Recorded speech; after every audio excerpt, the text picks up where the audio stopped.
Welcome to the 5 Yard IDP pod with me, Nath Davis. If you're joining us on Thursday, you'll be seeing us in the flesh for the very first time. So, hello, how are you? Hello, Brendan. Hello.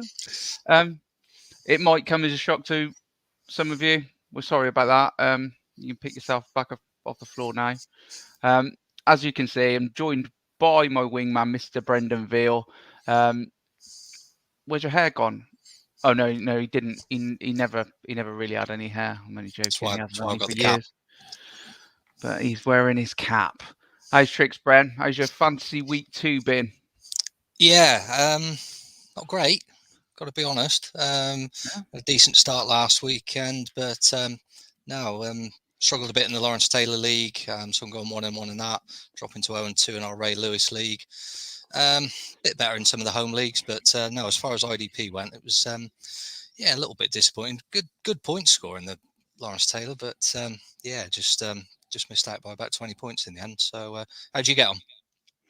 Yeah, good. Pretty mixed across all my leagues and stuff. Well, I say pretty mixed. I'm probably 75% winning this week, so it's been a pretty good week. Apart from the IDP leagues where I've got Paddy in one who he runs Nerdball. I need a miracle, I think, to get anything there. But yeah. I'm doing all right in the others, but we'll see. Before we go much further on this pod, I know there's the other pods that we do as well. We're supported by Manscaped. They're our sponsors, and let me just tell you a little bit about them. So Manscaped are the best in men's below-the-waist grooming, and they offer precision-engineered tools for your family jewels. They have now released the Lawnmower 4.0, which is a fantastic bit of kit. The great thing about it is the skin-safe technology, so there's no nicks for your bits. Here's another picture of some other snaps of the product. You can get 20% off at manscaped.com with the code 5yard. We'll put it across the bottom of the screen shortly. If you haven't invested in one, guys, you're really missing out. It's a game changer in that area. Also comes with free worldwide shipping. So right, let's get back to it. Where are we? We are. Let's talk about what you're drinking. I haven't asked you what you're drinking, Bren. Follow suit with the Dynasty guys. They like to have a drink. Well, Liam does. We know about his dodgy cocktails. Well, at the moment, I've got a leftover Bud from Sunday. But what you got? Well, I'm sort of double parked at the moment. I've gone really hardcore. I've got a cappuccino on the go, and orange squash. So I can't do school night drinking anymore. I'm too old. All right for Liam. Yeah, we're gonna follow suit. We're gonna copy his drink of choice, are we? We're gonna have a go at Liam's drink of choice every week going forward. Should we do that? His cocktails. Just to get us in the mood. Can I have a mocktail? Yeah, we'll do that. Non-alcoholic. We'll see what he comes up with.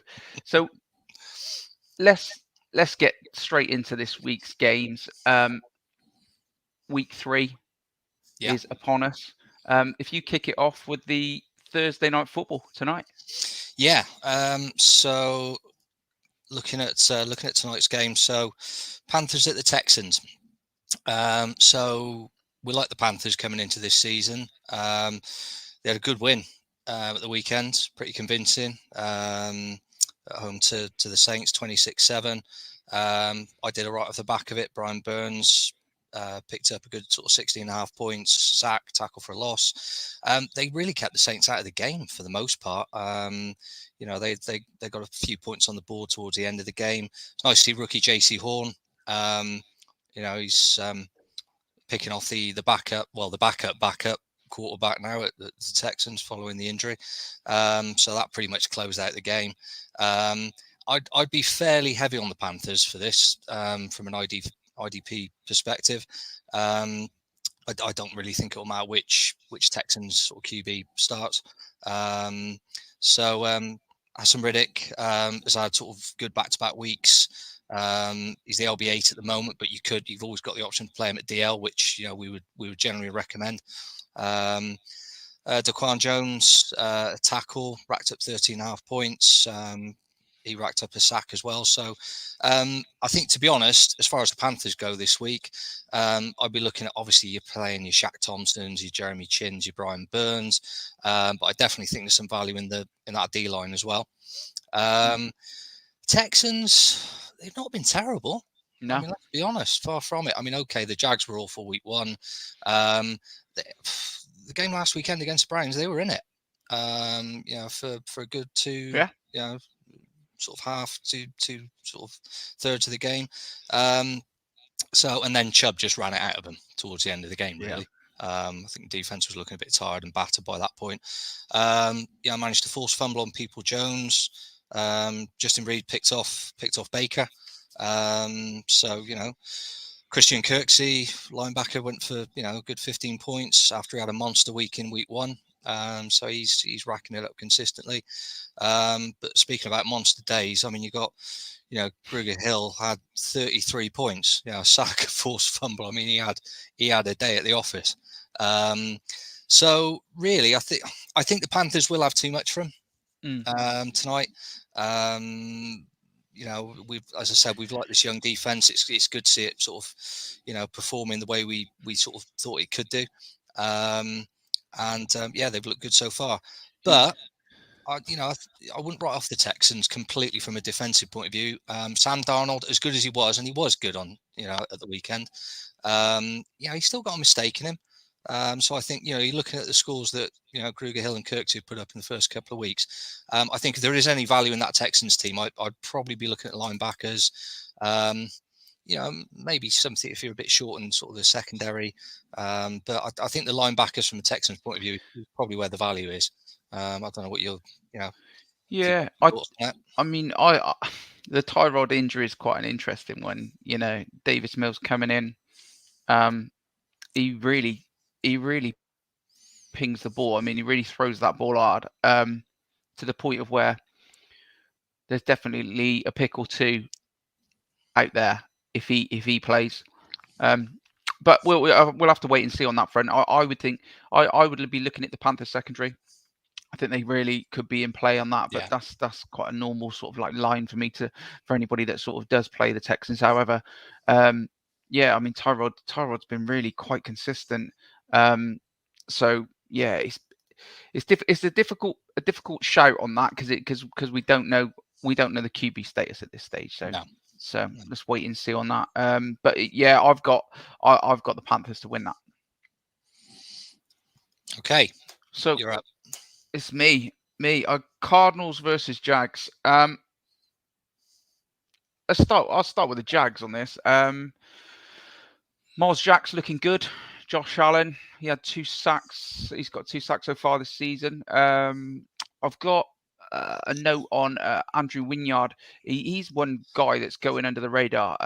In week 2, he had 8 tackles. His safety, that is, Andrew Wynyard. Week 2 he had 8 tackles, 1 tackle for a loss, and 1 sack to add to his 4 tackles from week 1. He's one to kind of keep an eye on, as he's looking like he might consistently score quite well, and is probably on waiver wires, and I would say definitely slipping under the radar. I felt that the Jags are looking a better unit in week 2, after the terrible performance in week 1. Hopefully that sort of continues. Not much more I can really go into on the Jags when it comes to breaking down position by position. They're the ones that I would look at. Miles Jack, Josh Allen, Andrew Wynyard are the ones that I would look at for them at this stage. Over to the Cardinals, Isaiah Simmons is pretty much lights out at the moment. He's the one I'm looking to make a trade for. 9 tackles. In 9 tackles in this week, I think 18 tackles, and Oh, sorry, I've got my notes are all over the place on this. Yeah, he's somebody that I'm targeting. Isaiah Simmons, he's really racking up the tackles and he's flying all over the field. Jordan Hicks is also still seeing a high amount of snaps, and he shouldn't be left on the waiver wire if he's there. Zavon Collins can't be started yet. Again, stash him for later if you can. At the moment, it's like I said, I'm all in on Isaiah Simmons. It's a steady week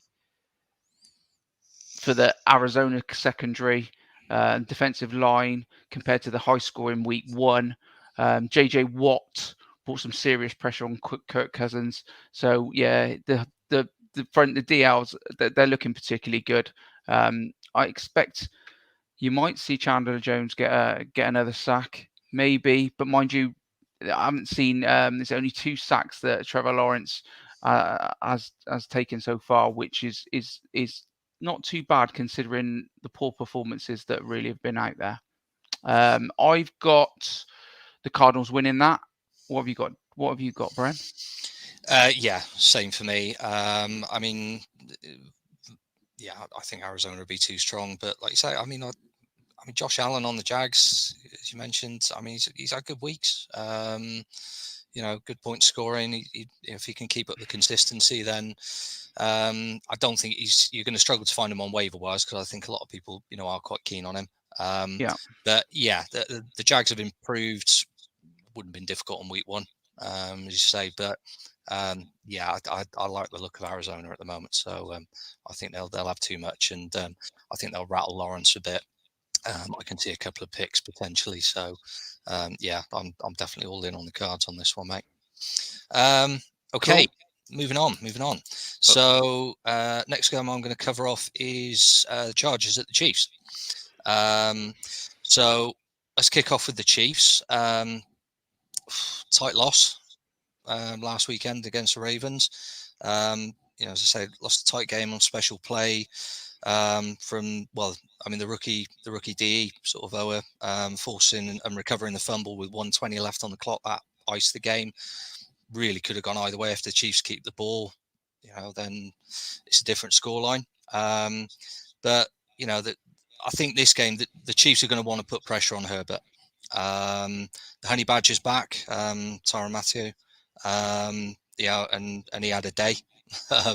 36 points, 2 picks, 1 TD.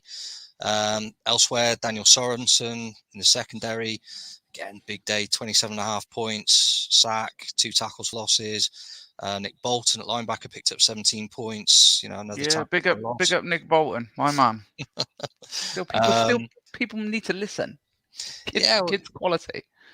Yeah, I still thought I missed a trick on the last game. It's quite nice to see you going in for Isaiah Simmons. You're alleged Swiss Army knife player before the start of the season. So I know, but he is no more. At the end of the day, he's the killer linebacker now. So I mean, this is what we said, wasn't it, when we covered off the division a few weeks ago? If he could settle into a role and be consistent, he had all the tools to put up these sort of numbers, didn't he? So. Anyway, so yeah, going back to the Chargers Chiefs. I think week 3 against the Chargers Chiefs, I think the DBs are in play, secondary. I think Herbert you watch some of the throws he made last weekend, and he really can force that ball into tight positions. But I think they struggle to sometimes to make those crucial plays. So, and I think as I said, Mathieu coming back, Sorensen having good games. Sorensen, I've found on several waiver wires. I think he'd be worth a look. Chris Jones had a quiet game, but I think he'll be more of a factor this game, again, looking to step up and put some pressure on Herbert. Moving over to the Chargers, second week loss to the Cowboys, pretty close game. They tripped themselves up a bit with sort of turnovers and penalties. Probably not really looking at the DL or the linebacker too much. Although, I'd expect Joey Bosa to be busier than he was, potentially. I think Kenneth Murray's got an injury. I'm hearing that he has. Oh, has he? He's definitely got questionable against his name. Yeah, so that's something we'll have to sort of keep an eye on over the next couple of days. He's playing really well. Yeah. both teams can run the ball, definitely. I mean, it's a question of whether it develops into a bit of a shootout between, Herbert and Mahomes as to how you might want to look at this defensively. But they've both got a good ground game, as I say. So it's a bit of a tough one to call. Yeah, I mean, in terms of Chargers players that performed well last week, Derwin James racked up 17 points, Nasser Adderley 16 points, and the 21-year-old Asante Samuel racked up over 20 points, including a pick. So there's some players there that you might want to look at.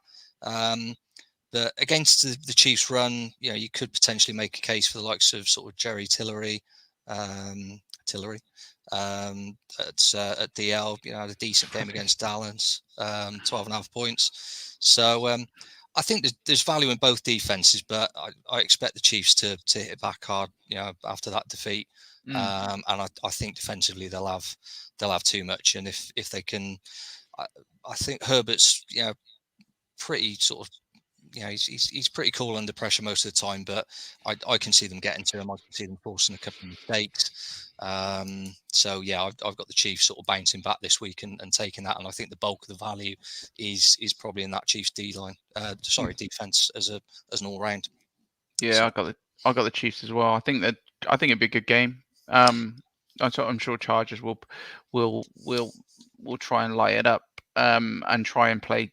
But I think they might get dragged into trying to play the Chiefs at their own game, which is exactly what they want to happen. So yeah, I'm going Chiefs. Okay. So I'm over. What am I now? Washington versus the Bills. I don't want to talk about the Bills. Yeah, I mean, Washington Giants game was a good game. Taylor Heineke is looking good under center for Washington. He looks composed. I know Rich is big on him. We talked a lot about him pre-season, and I'm a bit surprised that that Washington didn't make the call. Really, if it wasn't for Fitz coming in and being such a name, I think Taylor Heineke would have got the job, and they'd have given it to him. And there wouldn't have been that much of a big drama about it. But yeah, he certainly looks good at the moment. The Bills, well, sorry, Bren, but that was a hell of a performance. I thought they played really well against you guys.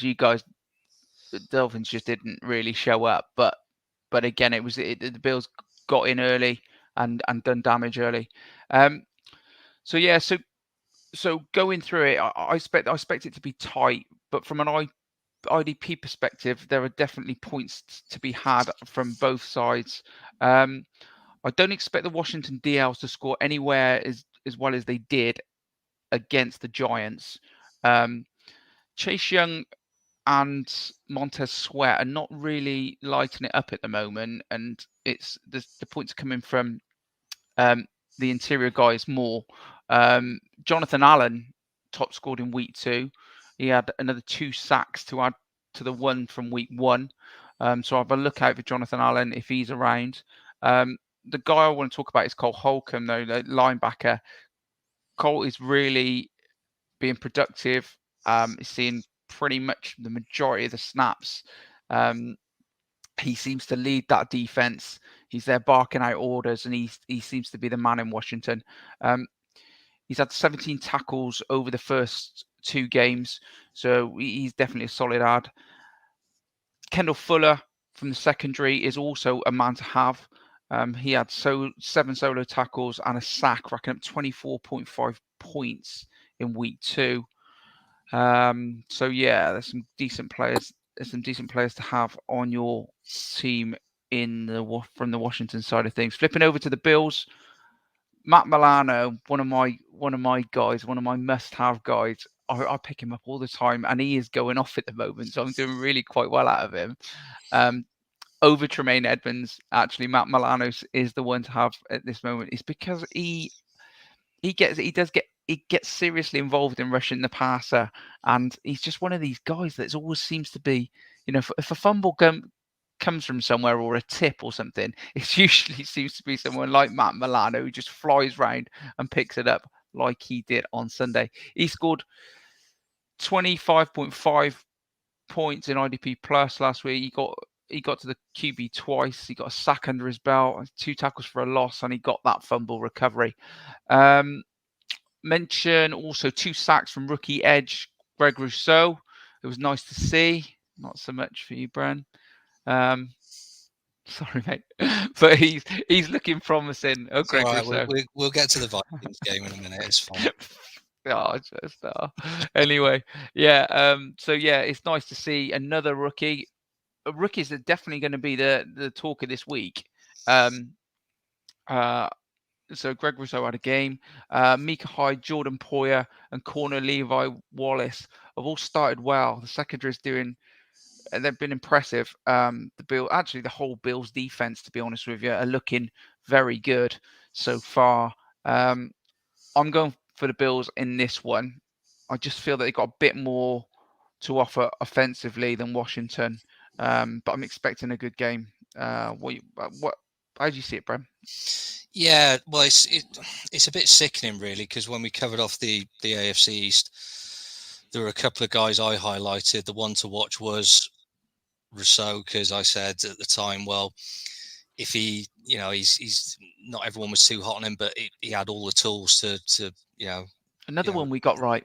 I know, and even more sickeningly, what did I say about the Milano deal?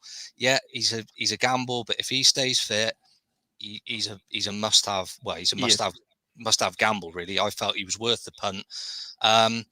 It's just fitness, like you said. If he's fit, he's one of those players. But the problem is with him is that's the game he plays. He does put his body on the line. He does fly around sometimes, and you think, and then one bad hit and it'll knock him out.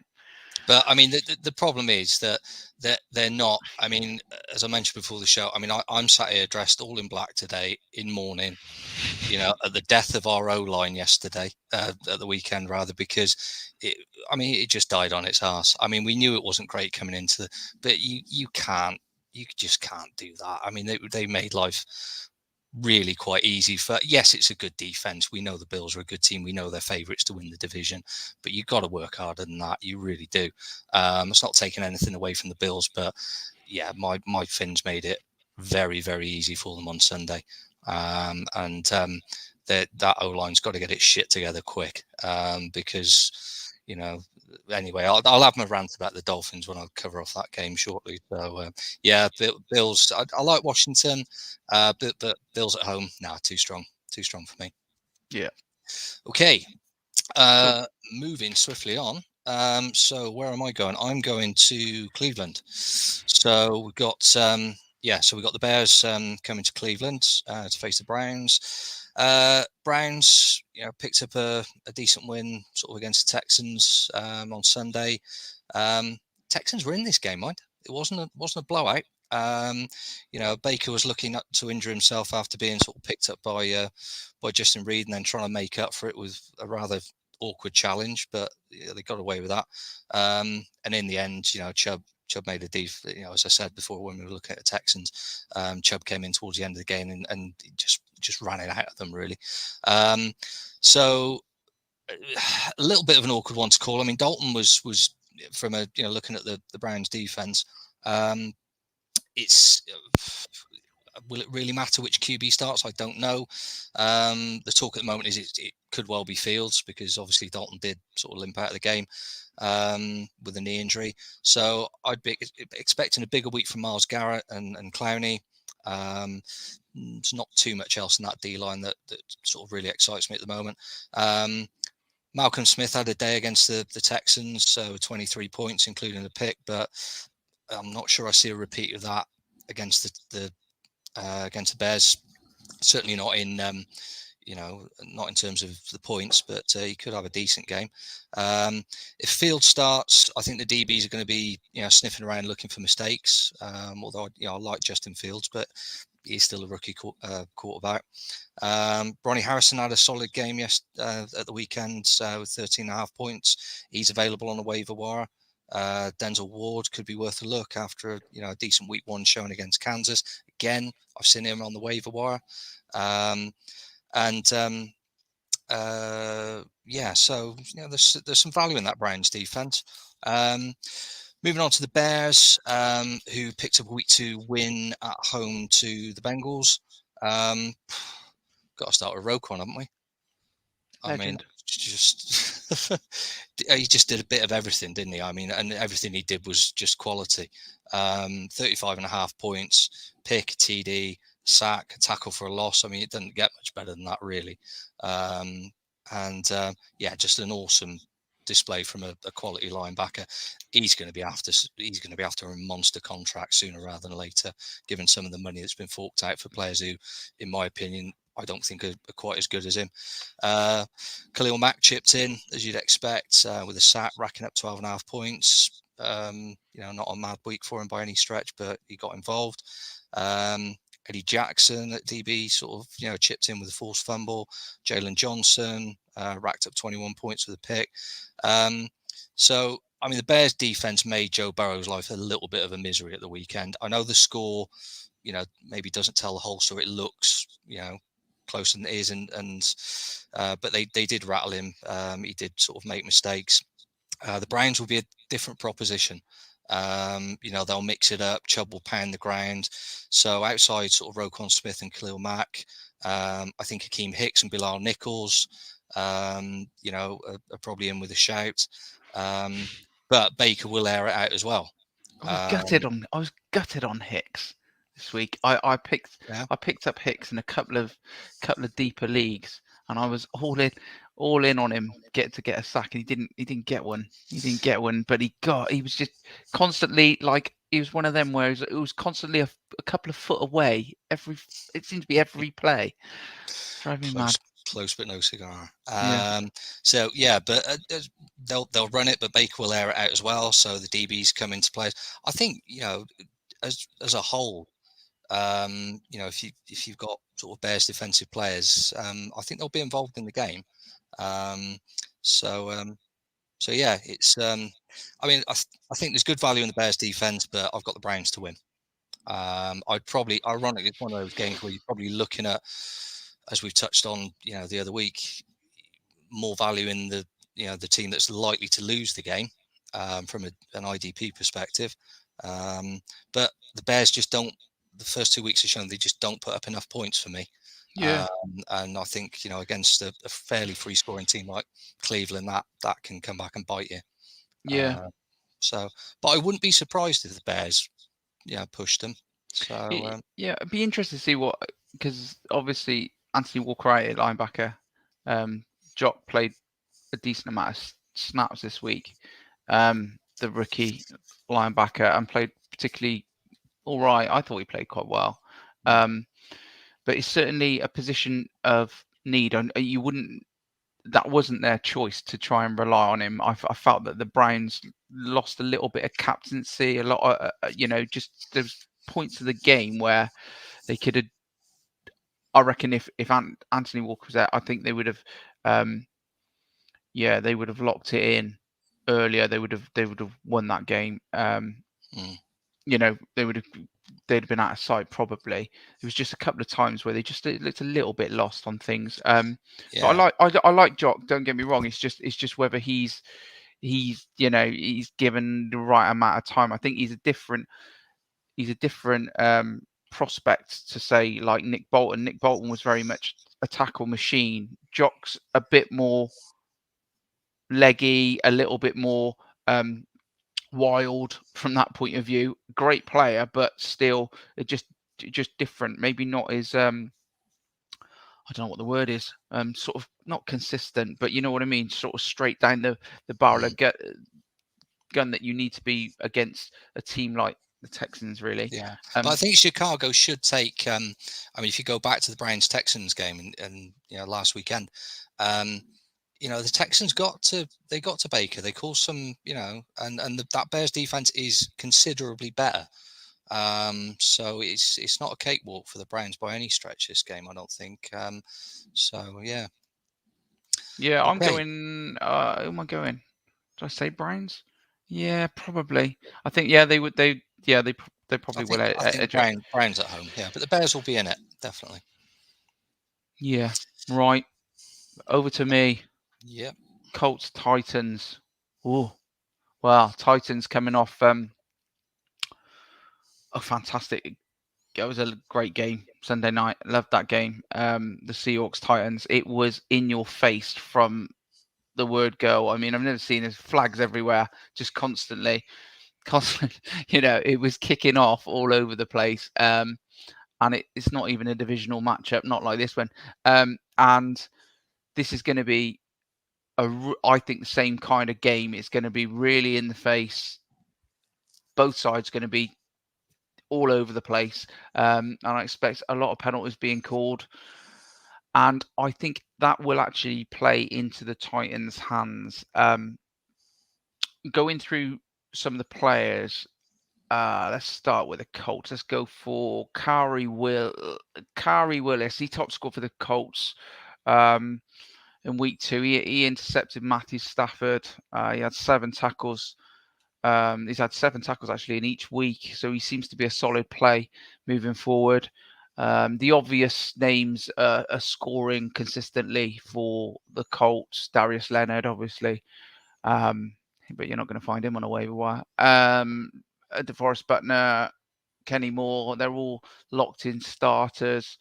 There's nobody really shining that you wouldn't expect, but all of those top players are all scoring well, so you don't need to be concerned really about any of those.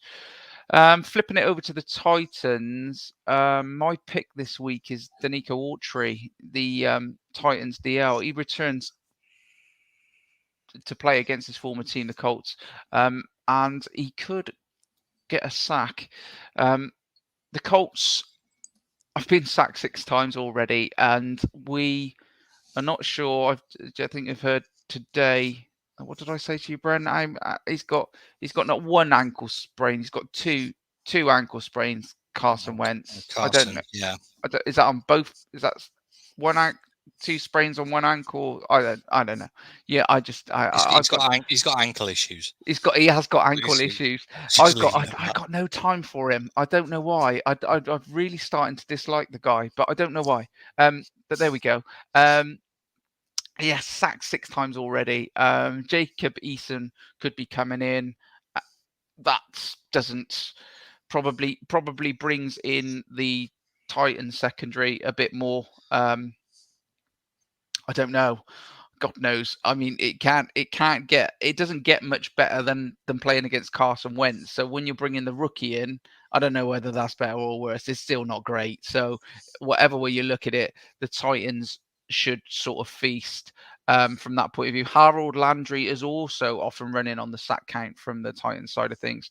So he could be in line for another one in week 3. Yeah, I'm looking forward to the match. I think it'll be a good game, and I think that some sparks will fly. Yeah, so I'm not going to go too much more into it. I'm going for the Titans to win, but it's the typical Titans game. The end you stop Derrick Henry, and then the Colts will win it, I expect. But the Seahawks couldn't.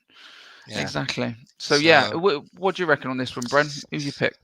I don't know. I'm not quite as down on Carson Wentz as you are. I've never really rated him, but as you say, he's been down a lot of times, early in the season. I was quite impressed. I mean, the ankle issues aside, what I saw of him, I mean, he showed a bit of nifty footwork to elude the Rams D-line a couple of times for, but I think that's probably more an indication of the fact that he's having to do that, and he's been sacked as many times as he has. I mean, that says that O-line's right up there with Miami's for me at the moment. I just think he spends too much time there. I don't understand that's always been an issue of his. He does seem to want all the time in the world. He did all right. I mean, maybe he's really slow at counting to 3. I mean, that's the rule, isn't it? You've got that 3-second window as a QB to make a decision and sort of, so maybe he's just a slow counter. I don't know. Yeah, I had quite high hopes of him. I thought at the Colts, that's a good landing spot for somebody who has shown that he can do it. But no, Not for me. No, I'd be. I didn't see too much of the Titans game on Sunday. I will confess. But I think they've bounced back well from what was Got to watch that one back, mate. what was a very sort of, well, it wasn't an anti, it wasn't an anti sort of Titans performance, but that the week one Henry was stuffed early, and I think that had a big impact on the game. I can't see the Colts doing that. And I'd be in on the Titans for this one as well, mate. Sound okay. Moving on. So that's very kind of you. You left me with New England to cover. So let's do the Saints at the Pats. Good game. So I'll tell you what, it's been a weird 2 weeks for New Orleans. They've gone from dismantling Green Bay to being fairly comprehensively beaten, at the Panthers in week 2. They've got some injury issues in defense. Probably the notable one, arguably, would be Marshall and Lattimore. But they still gave up over 300 passing yards, which is not very New Orleans. Highlights: Demario Davis at linebacker did have a busy day with 23 points, as did Peyton Turner in the DL with 25. So that they did put up some fancy points. Turner got a sack on Darnold in his league debut, so it's a nice start for the rookie there. I'm not keen on this Saints defense week 3 against the Patriots. I'm really not. Just like the Panthers, the Pats they've got a competent run game. I think Matt Jones will have watched yesterday's game tape, and I think he'll attack that secondary. Sam Darnold in the first quarter last weekend, he just passed through that Saints defense so easily, and that kind of set the tone for the game.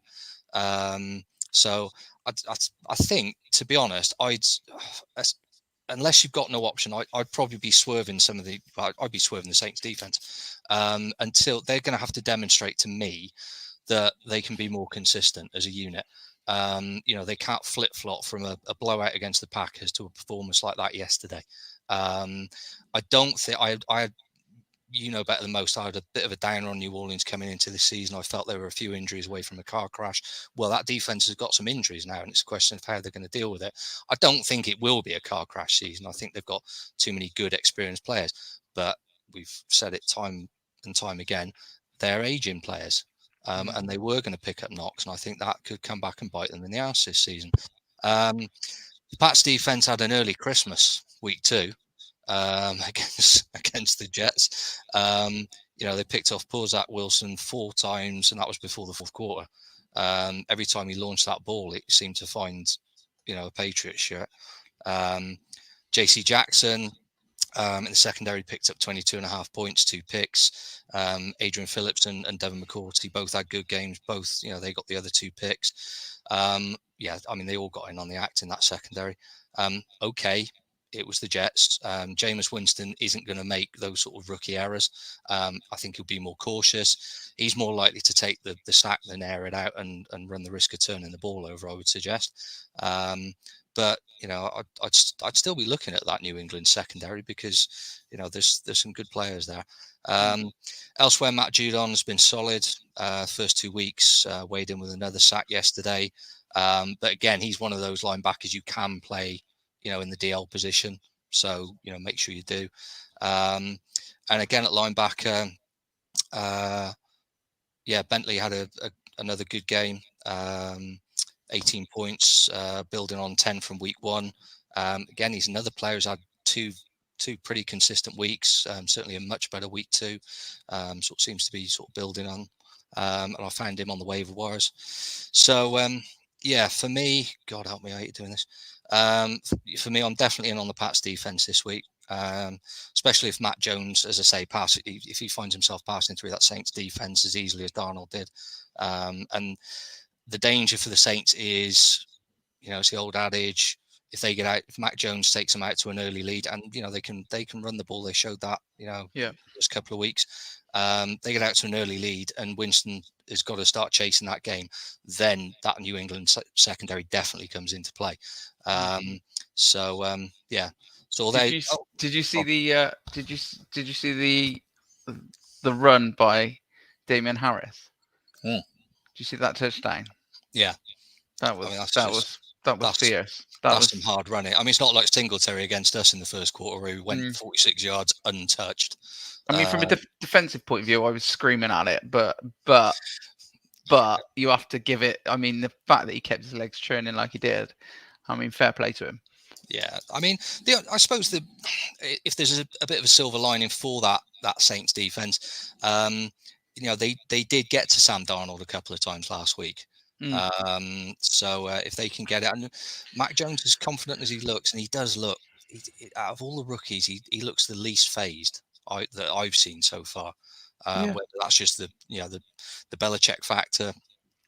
But we haven't really seen anyone get to him and get in his grill and rattle him. So if the Saints can do that, yeah, maybe. But yeah, I'd be, much as it pains me, I'd be taking the Pats in this one, especially at home. Yeah, I'm going Pats as well. I'm going Pats. I think it'd be again probably be a tight game. The problem is, I mean, how can people predict the Saints? I mean, they are a stay away from. If you're putting money on teams, I mean, they've got to be the one to stay away from. I mean, they've had two performances that have been opposite ends of the spectrum. Yeah. It's like I don't. It's extremely difficult. I find it a bit disjointed, and yeah, it's a little bit cringy watching it all at the moment when a lot of teams are starting to, you expect week 1, week 2, okay, a bit, yeah, okay, week 3, you're going to be thinking, right, we're going to get some consistency. I mean, I don't know. God knows what's going to happen. Taysom Hill was in the game for a little bit more than I think he was meant to be. On the weekend, and that's concerning again because yeah, what how do you predict if you don't? I mean, the two different QBs, two different schemes. It's just a bit of a mess. Yeah, I mean, if there was ever a team that after week 2 you'd say, if I was going to put any sort of bet on them this season, it would be they would be my first choice to have a 9-8 season or an 8-9 season. Yeah, it's that sort of. Yeah, like, I mean they're gonna go off at times because of the kind of players that they've got. They've got a lot of boom and bust players. Yeah, they've got boom and bust players, and one of the biggest ones. Yeah, one of the biggest ones, Winston, always ever has been. Right, we need to tick this on. So right, I am going over to the Falcons Giants. Let's go. So. Yeah, interesting game this one. Falcons Giants, two teams at the bottom of the NFL pecking order after 2 weeks of madness by both of them. Well, not madness, but a bit poor, really. Giants were unlucky last week. Yeah, they could have had that game, really. My first line of my notes. Daniel Jones had a decent game in week 2. So let's get off on the calendar. Let's get off the smacking Daniel Jones bandwagon. He played quite well. But that doesn't make it very easy to call IDP wise. Again, talking about what we just mentioned about the Saints, looking at the consistency of teams, the Giants are another one that are a little bit shit or bust at the moment, and it makes it quite difficult to see exactly what they're going to produce week in, week out. And because they've got the Falcons, it could be a good week for them. But Daniel Jones, even though he played quite well, he still got sacked 4 times. That's the issue. Well, not the issue from our side of things, from the IDP. We could look at the edge rushers from the Falcons. They could be trying to sniff out a sack or 3. So they could be in play to start. I'm not a massive fan of the Falcons pass rush. I doubt many people are. But flipping over to what the Falcons do, the Falcons put the ball in the air a lot. And they've continued to do that. They put it in the air, trying to find Pitts and Ridley. So I expect the Giants secondary to be busy. The problem you got with the Giants secondary is points consistency. There's the 3 big names in there. We've got Logan Ryan, Jabril Peppers, and McKinney, the rookie, Xavier McKinney. Not the rookie anymore. Sorry, last year's rookie. I looking at how they're going at the moment. Logan Ryan had a very good week 1. McKinney and Logan Ryan split the points in week 2. And Peppers was slightly behind them. The problem is with that is it's sharing it all out. If anybody, I would go with Logan Ryan over the 3 of them. But if you are targeting their secondary, maybe the man to go for could be James Bradbury. Bradbury will be tracking Calvin Ridley in this game. Had a good week too, didn't he? He's got. I mean, he's a top DB and top corner, and he will be trying to stop Calvin Ridley from running the game, and expect Ridley to carry on being targeted because they don't seem to care who doubles up on him. They'll still target him. So yeah, James Bradbury's a start for me. Normal side of things, obviously the linebackers Deion Jones, Foysaid Alukun, Blake Martinez carries on racking up the tackles. They're all massive starts. Going back to we mentioned earlier about rookies being a bit of a rookie high on rookie week, and I'm going to go second round pick. Aziz Ogilari has had a really good start to his NFL career. He looks a player that is going to feature highly, and I would definitely pick him up if you can. Stash him if you don't want to start him, but pick him up because I think you'll find that he's going to be a bit of a star moving forward. I'm going to go Giants on this one, but I think it's my game, which I might want to watch this one. I think it's going to be, I might have a few beers and watch this one because I think it's going to be quite a bit of fun.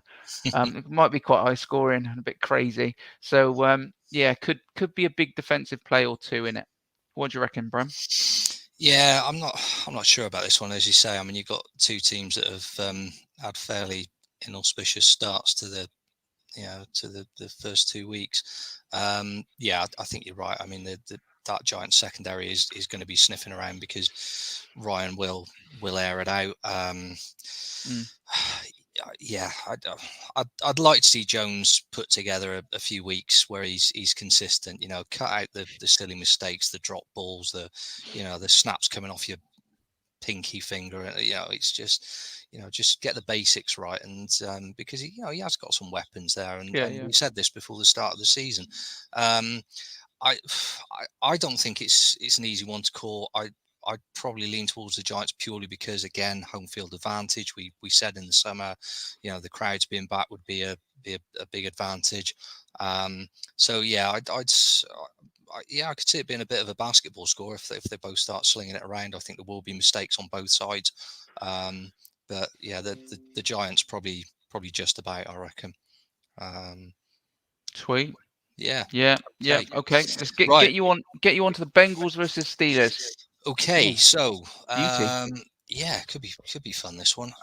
So the Bengals week 2 loss to the Bears, only by 3 points. It was a close score in the end, but for me, doesn't quite tell the whole story about that sort of. It possibly says as much about the Bears offense, as I touched on before, low scoring, than it does about the Bengals defense, to be honest. The Bears just, I think they're going to struggle to put games to bed convincingly this season. But there were some positives. DJ Reader in the DL had a decent game, 13.5 points, including a sack. Elsewhere in the D line, Trey Hendrickson had a good game, 17 points, forced fumble, 1.5 sacks. Sam Hubbard's again. So there were some players in that defensive line that put us some respectable fantasy scores. So Hubbard put up 13. Logan Wilson at linebacker had a good game against the Bears as well, racking up just shy of 20 points, including a pick, which was quite crucial actually, because basically Burrows got on the ball and they turned it into a touchdown next play. So it was it was an important pick for him at that stage in the game. He's on for a big year, Logan Wilson. Yeah, I like him. Yeah. Von Bell sort of in the secondary, I think is always worth a shout. I've been a Von Bell fan. I've had him in a few teams sort of on and off the waivers, racked up 15.5 points. I mean, the Raiders did get to Ben, Big Ben on the Steelers on occasions. A couple of really big hits on him in the second quarter. So, that Steelers O line is you can get through it. Yeah. And I think that Bengals D line is better than some people give them credit for. So along with Wilson and Bell, I wouldn't rule out those sort of three, those three defensive linemen I've sort of touched on. Steelers, bit of a strange one, that loss to the Raiders. I mean, the Raiders were good. I mean, they've had a good start to the season. I think they've been better than a lot of us expected. But I would expect a reaction from Pittsburgh at home. Defense is looking a little bit banged up though. TJ Watt limped out yesterday with a groin injury. They're saying he's got a chance of playing, but yeah. Mind you, I mean, he limped out with a groin injury. It's not before he racked up a sack and a forced fumble, mind. So he still scored better than a lot of other players. Standard TJ Watt. Just like right, I've got my sack and a fumble. I've tweaked my groin. I'm off. Another one, Devin. I don't know what they're doing in sort of the warm-ups, the Steelers, because they've got groin injuries everywhere. I don't know what they're doing in the locker room. Devin Bush is still listed as, I mean, he's still down and some one to watch because you'd normally be looking at him. He's listed with a groin injury at the moment. So's Joe Hayden. I see Joe Schobert stepped up, didn't he? He racked up some points this week instead. 19.5 points yesterday. So did Melvin Ingram, actually racked up a decent amount of points, including a sack. But obviously, I think over the next sort of day or two, people will be keeping an eye on those injury lists, looking at Watt, Bush. So I don't know. I think if they're 50-50, I don't think they'll risk them this weekend. Simply because they've got games coming up against the Packers and the Broncos. So I think if there's any doubt on Watt in particular, they'll sit him out because I think they've got the defensive backup players to come in and handle Cincinnati. Because for all that score was close in the Bengals game at the weekend, there's still some errors there. So who you got to win it? I'm having the Steelers bounce back with a win. Yeah. Cam Hayward put in another good shift again. Picked him up on the waivers last week, as I said I would, and he put in a decent sort of amount. So I'll take the Steelers at home on this one, definitely. Steelers also for me. Yeah, absolutely. Okay, so that was fairly straightforward. Where are you going? Ravens versus the Lions. Yeah, I mean, this is, for me, there's only one team in this game. It's such a shame because the Lions have the Lions have looked. I mean, they looked okay, but it just, for me, it's just too much. Too much everything. Too much of everything that the Ravens have got. So let's talk again. Another rookie. You mentioned him, Jason Oweh. What a start to his NFL season. He had a fantastic start, and he's a must-add to me. The only thing is unfortunately, now with what's happened, the attention will be on him. So you might be able to. He's getting to the QB. He got 14 points in week 1 and 15.5 points in week 2, which is not massive numbers, but for the snaps that he's playing and the fact that he is a rookie and finding his feet, that is some consistent scoring. And what a play! The forced fumble and fumble recovery against Patrick Mahomes is going to, like I said, draw some attention to him. However, you might still find him on that waiver wire. If you do, you need to pick him up pretty quickly. You might, again, like I mentioned before with Ogilari, you might not want to start him because you might have a Chandler Jones and Daniel Hunter or something like that. That's absolutely fine, but stash him because I would say that this guy might be one of those guys this time next year. So he's somebody definitely to have. But talking about whether to play him or stash him, he's against Goff this week. So he could continue to feast really. others in Baltimore of note. Obviously, Patrick Queen has made a great start. Marlon Humphrey, as expected, and I expect them to continue scoring well against Detroit. Detroit. Looking through there, I defensively, there's not one that really stands out. Probably Tracy Walker is probably my only safe-ish play from the Lions. Maybe Jamie Collins, but why? Why would you be digging around there if you're looking for players? I mean, I say that I've got Tracy Walker actually. He's done really quite well for me, but Stick him again, on the bench. yeah, that was On the that was bench. pretty. That was that. I probably picked him up stupidly late and just thought, there you go. And secondary wise, thinking that okay, teams are gonna go to town on him. But yeah, so I'm going nailed on Ravens win on this. Bren, same, I take it. Yeah, Or no? I mean, copy and paste that straight away. I can't Big see Ford any. fan. Can't see any. Yeah, no value in that. Detroit, not against the Ravens at the moment. Quality. So yeah, no, that's nice and simple. Go on then, Right. fire him up then, mate. Dolphins Raiders. You're on the clock though. You got to see Okay, this. right, very quick. So we've already said, I've liked the Raiders first couple of weeks, and their defense has got to be a shout this weekend against that O-line in Miami's. Max Crosby on the D-line. I mean, I found him on the waiver wire. Had another good game after a monster week one. Nice pickup. Sniff around, see if you can get him. Ngakoue, Yannick Ngakoue, is getting in on the act. Well, I could see him definitely getting in on the act against that Miami offensive line. KJ Watt and Corey Littleton at linebacker. I like them both, but they haven't pulled up any trees. But I think they'll fancy this game at the weekend. So if you watch yesterday's game tape, they're going to be licking their lips. And you've got to be looking at their DBs. Especially if, again, it's another injury situation. If Tua's fit, maybe it's a slightly different scenario. But if Brissett's playing, Jesus, that secondary is going to be all over it. So yeah, Trayvon Mullen had over 20 points, including a pick. Jonathan Abrams, racked up somewhere in the teens. But I was just surprised. There's an awful lot of those Raiders IDP players on the waiver wires, and if you're short or if you've got a couple of players on the bench that projected points aren't looking too good on sleeper, I would go and get them because Miami were poor at the weekend. So the Dolphins, I will keep the rant very quick. Well, they put up a big fat bagel against the Bills. Outside of the three possible usual suspects of arguably Ogber, Jerome Baker, and Xavier Howard, I'm not touching any of those defensive players. Not at Vegas. I think it's too risky. I think they've got to prove to me that they can sort of settle and go again.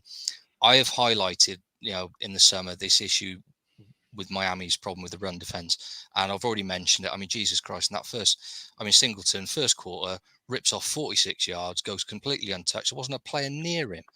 And if Josh Jacobs is fit, and he may be, they're going to have the same problem all over again.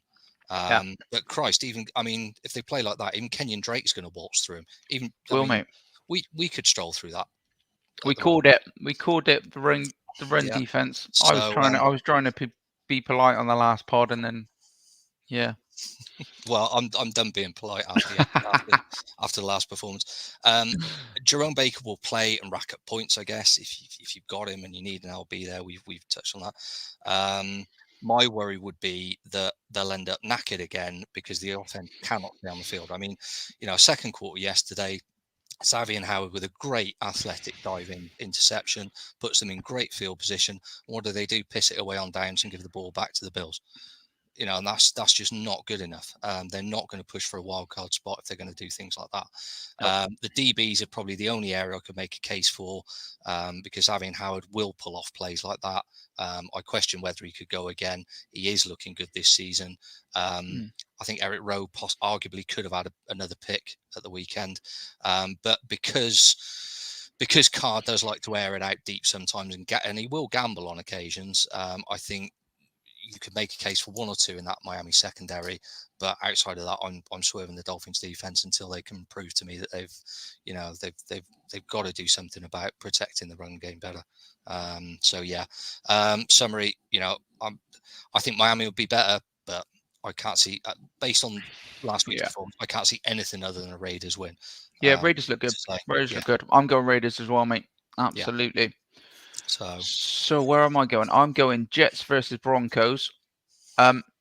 This is the Say What You See segment. So, poor old Zach. Poor old Zach. He's had an absolute nightmare in week 2. And you got to start all of the Denver pass rush. And the DBs, put them all in, whack them all in, go for it. It's got to be the best bet for picks and sacks for me, because it just has. I mean, you just got to go off the stats, and you've got to go off. I'm a bit of a fan of Zach Wilson, but oh dear me, that was hard to watch. It was like every time I was watching Red Zone, and every time they cut back, it was the same. It was like, oh, it's done it again. But anyway, so let's go. So my pick for the top overall point scorer this week is Von Miller. I'm going all in on him. He is my top DL for week 3, and all over top scorer. He had 3 sacks and 5 tackles for a loss so far this season, and obviously he's coming against Zach Wilson, so he could feast. I would start safety Justin Simmons. Obviously, like I just said, and I must mention rookie Patrick Surtain. For again on this rookie, these rookies are doing really well this year. I mean, we're only really reviewing week 2, and already we pretty much every game we're talking about one. Patrick Surtain scored 14 points in IDP Plus in week 2, which included an interception and a great pass breakup. I really rate him. I think he's going to be one for the future. But he's scoring quite well now, so grab him if he's there. On the Jets side, John Franklin Myers, who I highlighted last week, he scored well in week 2. So if you followed what we said and picked him up, you probably are not disappointed. He's had a sack in both weeks, so he seems pretty much a safe play. Marcus May had a day in week 2. He's a good player, and always a solid pick. So you probably won't find him on any waiver wire. But if you've got him, start him. CJ Mosley, I must mention him. He did have an uptick in week 2, so let's not just mix that up. Not massive, but someone in green had to. Exactly. Prediction: I'm going Denver all day. Are you, Bren? Yeah, it's a bit like calling the Lions game all over again. Just having a look. I mean, talking about that, the potential sort of pick count for Wilson again this week. I mean, I've just found Kareem Jackson on the waiver wire in a couple of leagues. Racked up 17 points. So yeah, if even if you just want to slot him in for this game, I'd say he's a fairly safe bet to go somewhere sort of high teens, possibly pushing 20 points. Yeah, Denver all day, mate. Like I said about Von Miller, I mean, if you've got TJ Watt and you're in a reasonably small league or whatever, and you've just got to play in a few, say you're playing one DL, one linebacker, and one DB, Von Miller's probably on the wire, and he is your cover. He is definitely your play for the cover to cover TJ Watt if you've got to swap him out for a week because he's injured or he is questionable. Bren, big game. Okay, arguably game of the week, isn't it? Really, for my money. So yeah, I mean, let's look at the Rams first, I guess. At home, okay, 27-24 win over the Colts. The score doesn't quite. It's closer than it should have been. I thought the Colts were okay, but they were helped out by the Rams. I mean, they had that botched punt, which we were chuckling about before we came on. give silly penalties in the red zone, which included Kenny Young knocking the officials' glasses off and being ejected from the game. I had Kenny Young, and I had Kenny Young in a few. A head in hands moment. He lost his head. On your bike, Kenny. I don't know why he reacted. I mean, it's not anyway. Yeah. So I mean, and they will have to be more disciplined. You can't have your long snapper chucking the ball at some bloke in the way. You can't go losing your heads like that. Not against the Bucks, because they'll go to town on you. So discipline's going to be key this week. Defense still looks good though. I mean, they had a fantastic goal line stop in the first quarter against the Colts. Real backs to the wall stuff, which included the Colts going for it on fourth down, and they stuffed him.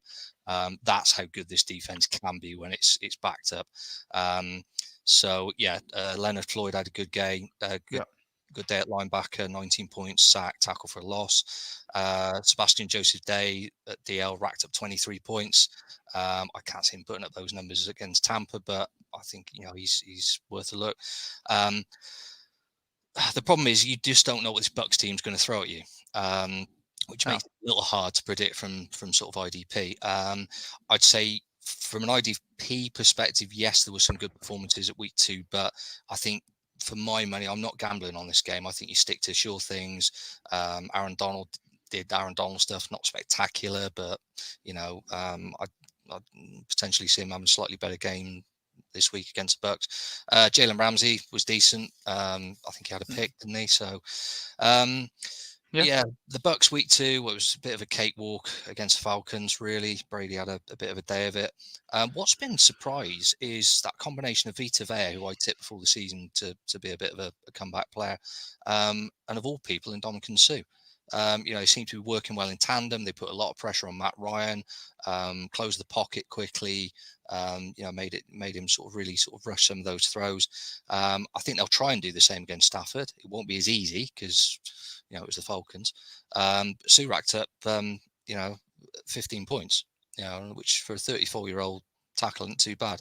At DB, Carlton Davis picked up 16 points. He followed on from another good week 1 where he racked up 18 points. But told you to pick him up. Another one. Yeah, I know. Another win.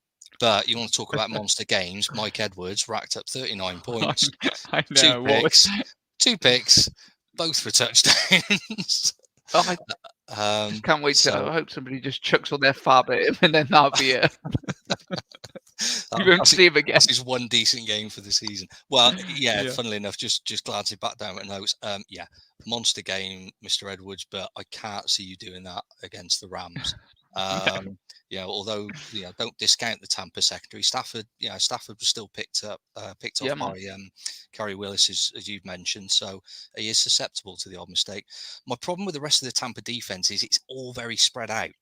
And it's one of those, it's one of those situations where, I mean, just looking down the numbers from week 2, Devon White, Levante David, Antoine Winfield, Shaq Barrett, Vita Vea, they were all round about the 10-point mark. So it's a great team defense, but trying to drill down into where the values come from is difficult. So, in summary, it's one of those, isn't it?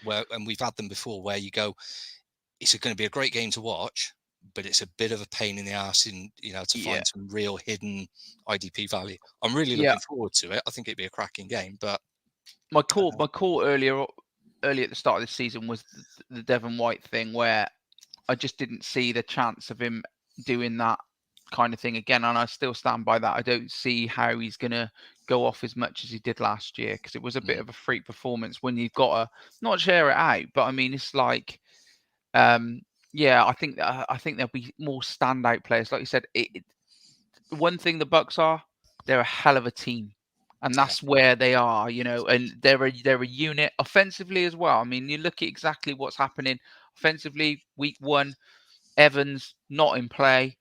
Week 2 goes off, and you think, here we go. This is exactly what the whole team ethic that comes with Tampa Bay is all about, and I expect them to continue with that, and I expect them to, like Joe Tryon, the rookie, he will be picking up points and probably taking them off other people that you wouldn't expect. But anyway, right, where am I going now? We haven't said who's winning this one. What a big game! Yeah, go on. So you go first. At the Rams. Shit. Well, I'll tell you what. Go on. I'm gonna take the Rams. I think they came through a decent test against the Colts in week 2, and if they can just iron out those sort of errors, and just be a bit more disciplined and keep, I could see him. I could see him doing it at home. It's mad, really, because what's funny about it is, even though they're the two for me, they're two elite.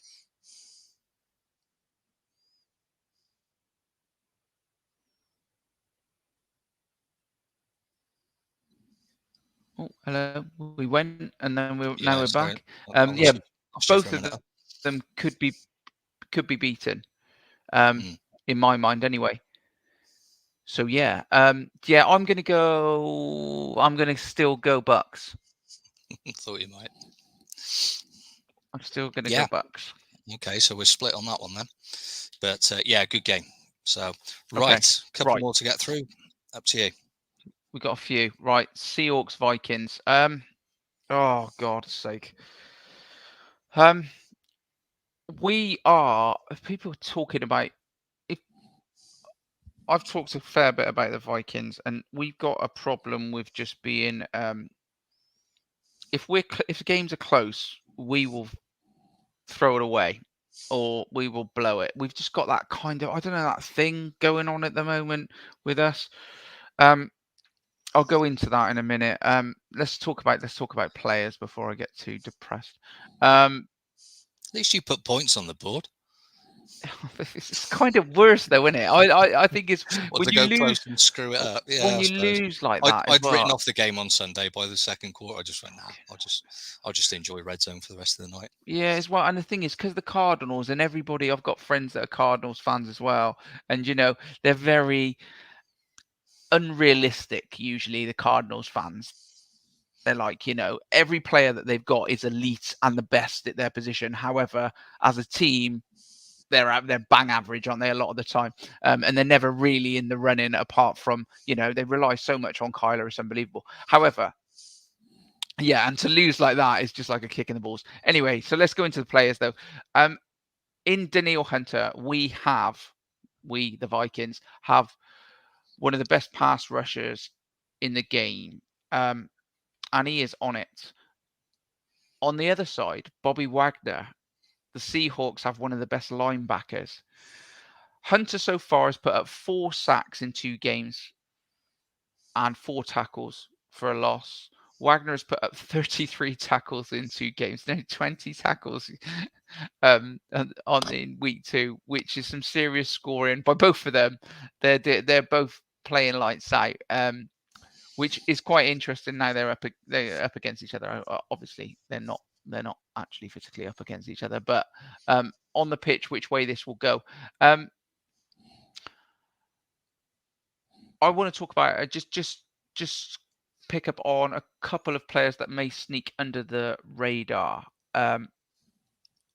Nick Vigil is in alongside Eric Kendricks in linebacker. He's in replacing the injured Anthony Barr.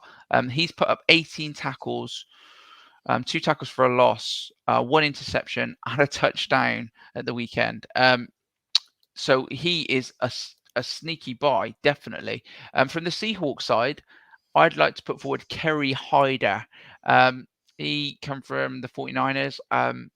And Kerry Hyder is getting to the QB. He has yet to register a sack, but he's had 3 QB hits. And I wouldn't be surprised if this is where he gets his first sack against Kirk Cousins. And it could be like buses, a few come along at once. So Vigil and Hyder will be decent pickups if they are available on your waiver wires, which I expect both of them probably to be. I'm not going to go on too much about the obvious players in these teams because, as I said, they are obvious. They score well. So I'm just going to go straight on to the prediction of the result. Interesting. Oh, I'm going to go for it. This is the battle. This is the battle of the chokers from week 2.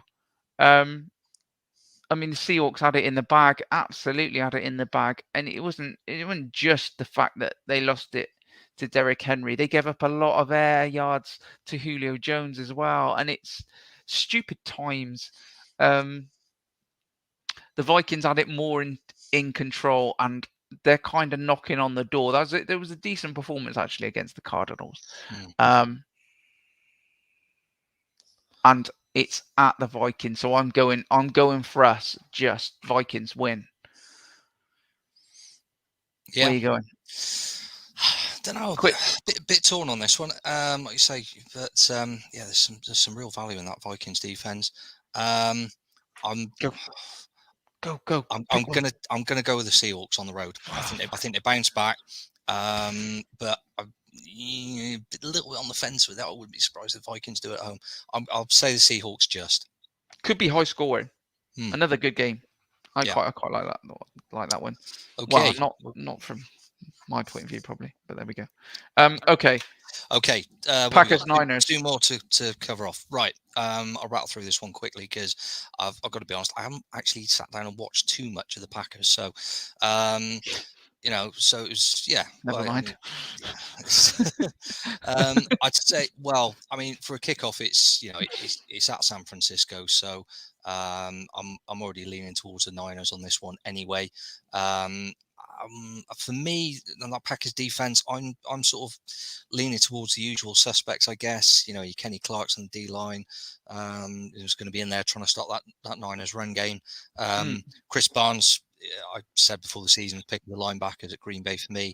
I think depending on if the Niners are still sort of tinkering. I mean, Jimmy G had a good weekend for me. They seem to be bringing in Trey Lance for the odd play, but maybe a bit of value in the secondary. Adrian Amos, Darnell Savage. They're still, mind you, Savage is still carrying a knock, so that'd be one to keep an eye on. I think he's Definitely still as questionable, but I'd be looking for maybe the secondary there to be sniffing around. The Niners came through a tough game week 2 against the Eagles, who we've been impressed with. I mean, it was defenses all day long in that game, sort of week 2. I mean, I think there was all of 3 points on the board by halftime. But they eventually just about put the Eagles to bed. I like the Niners defense in this game. Fred Warner's been solid, not spectacular, but I think he's due a big game. And I think he may just have a little bit of a day against Green Bay. I like this secondary as well. I mean, Ward, Tart, Lemar. I mean, they've all had good points totals, and I found them all in various sort of waiver wires in a couple of leagues. If you go sniffing around, a bit like some of those Raiders players I mentioned, you can go out and find some decent San Francisco DBs.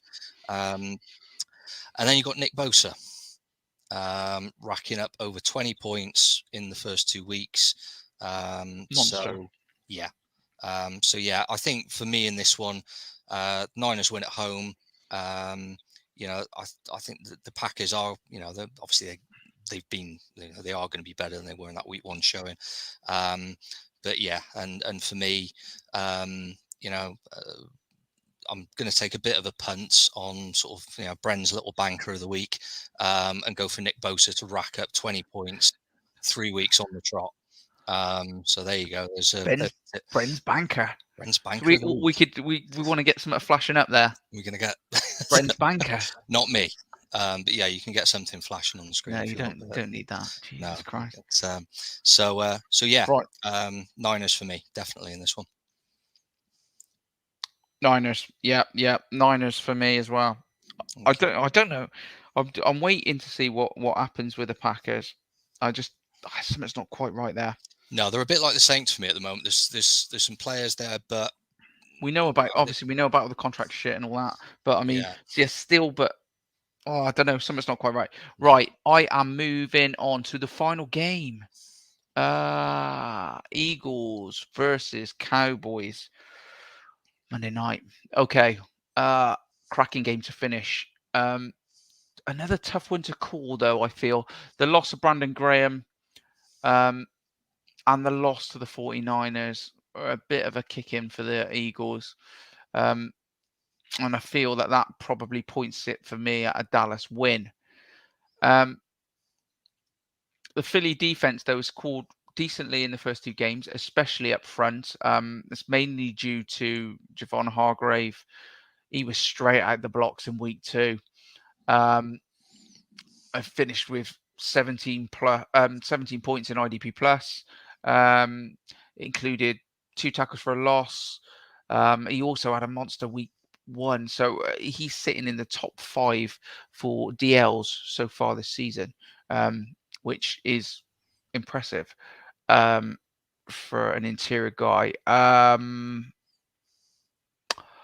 Anthony Harris is also somebody I'd like to speak about because he will be probably around on waiver wires. They got him from the Vikings. Was kind of quite rated him, thought he was a decent prospect, struggled a bit with injury and stuff, but he is a decent safety. What's he got? He's got 10 tackles in week 2, so he had a hell of a week 2 actually. For Dallas, Micah Parsons has moved to edge to accommodate the loss of DeMarcus Lawrence. I'm not sure about it all, but it went well on Sunday. Not only did Dallas win, but Micah, he got a sack. He got 4 QB hits. It just shows you what pressure he can bring on, and a few tackles to outscore his week 1 performance, where he obviously played as a linebacker. But going on from that, talking about that issue of him moving to edge as such, talking about their linebacker split now, it is changed. Jalen Smith saw a lot of time on the field, actually. He made 9 tackles. Keanu Neal, 3 tackles and 1 tackle for a loss. I noticed that Keanu Neal and Leighton Van Der Esch have exactly the same tackle count at this moment in time, which, none of it really bodes too well IDP wise. The one thing I would say was a lot of people that obviously picked up Jalen Smith earlier on in the year and probably kept him. Now you can consider playing him, especially if you're going to see, if you're going to see Micah Parsons line up in that edge position, then there is definitely a spot for Jalen Smith. Where am I going to go for else? For this actual game, it's difficult to really target where to pick, because I think it's going to be a tough one to call. They're usually really tight games, these. They're really good games, but knowing where the points are going to be, it is difficult to call. The one I would target actually is Dallas safety, Jaron Kearse. He's had 10 tackles so far this season, 1 pass defending, and they're using him to rush the quarterback as well. So he is a decent play. He seems to be the top point scorer so far on the Dallas Cowboys defense. I'm edging for a Dallas win. As I said earlier, I think that Philly are a little bit banged up, and I think the loss against the 49ers will hurt them, with obviously Dallas coming off a good win against the Chargers. So I'm going Dallas. Where you going, Bren? Yeah, I'd say for all those reasons, I'd say Dallas for me as well. Although I've actually just dropped Jalen Smith in one of our IDP leagues, but still I was threatening to week 1, and I just thought, my job. I think I brought in Hicks, so it's not. It's funny all this. It's funny all this, and it makes it all very difficult when you know they're not necessarily rotating, but we don't know what the actual. I think Jalen Smith isn't in the main plans. I don't think he is. I think if everyone was fit, Micah wouldn't be moving, and Jalen Smith would be seeing a reduced snap count. Yeah, I still stand by the decision a little bit. Though interesting, I've just found Eric Wilson for the Eagles on the waiver wire in our Ray Lewis league. So, yeah, he's decent, mate. Yeah, it's worth a look. Yeah, absolutely. So just I'm just gonna going to just go through my picks because my picks are from obviously the players that I've talked about.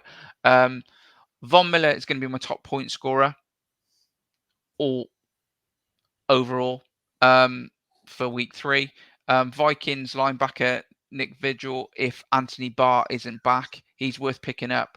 Seahawks DL Kerry Hyder, he's a cheap pickup. Baltimore rookie Jason Away, as we've already mentioned, if you can get him, grab him. Washington linebacker Cole Holcomb, as he is Mr. Consistent. So they are the ones that I am putting on the top of my list. Do you want to add to that? Because obviously I didn't include the players that you reviewed, but no, as I say, I'm still sort of, I mean, just based on the matchups this week, go out waiver shopping, look at some Raiders players. They're definitely out there. Same with some of the Niners secondary players. There's and as I've just said, I found Eric Wilson out there on a couple of waiver wires. So get use the stats. People should use the stats, and look at the top point scorers. There is a level of consistency going on. So I know it's only week 2. Yeah, but there's definitely some of those players you've highlighted. You look at, they've not just put up good numbers in sort of, in the second week. It's, they've been, I know it's only a fortnight's worth of games, but the indication would be that, the way they've been performing, the tackle numbers are consistent with a lot of these players. And you just see them, barring injury, just, racking up sort of similar scores again. So, but again, it's, look at the stats, but as I've highlighted with the Raiders going up against the Miami O-line, you've got to sort of amalgamate that with the individual sort of game matchups as well, where those points are going to come from, where the weaknesses are in the offense. It's all good fun as always. Absolutely. So we will be back next Thursday night to get you ready IDP wise for week 4. I'm off to make. I'm going to have a quick look at what cocktails Liam has done, and then see whether it's a good idea to follow suit or not. And I'm going to go and check my lawnmower 4.0 is fully charged. Over and out, guys. See you next week.